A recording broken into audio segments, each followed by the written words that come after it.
Mr. Fraser. Thank you, Minister. Mr. Motz, 5 minutes, please. Thank you, Mr. Chair, and thank you, Minister, for being here today.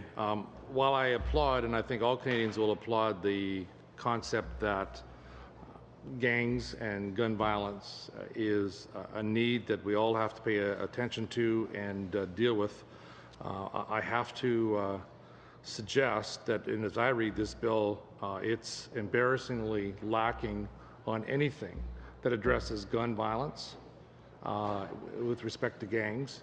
And you talk about this legislation being gang and gun focused, and yet there is no reference to gangs or guns or gun violence or criminal organizations in this bill whatsoever. And I have to also suggest to you that the stats that you have used, I chuckle at them actually, and how you have skewered them, because, as you know, the commission of an offense or the theft for firearms was not a criminal offense until the late 2008 to 10, and it took a while for that to get through the system.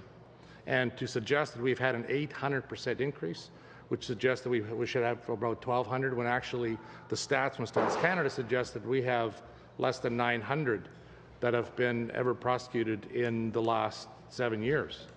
Or 8 years of this being there. So I find it interesting, the use of stats to try and support the theft of guns, and that the theft of guns is actually the problem here, and it isn't.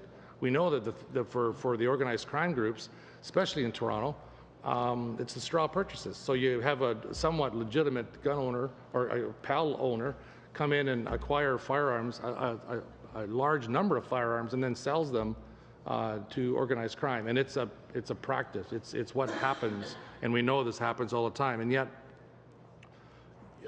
your colleague has introduced in C-75 a reduction of any sort of penalties for thefts, for the commission of offence with a weapon, these sort of things. And I'm really struggling, sir, to find out where and how you believe this will actually impact positively the gang violence and gun violence that's going on in this country, because this legislation does nothing but target. It's a regulatory bill that does nothing but target law-abiding gun owners.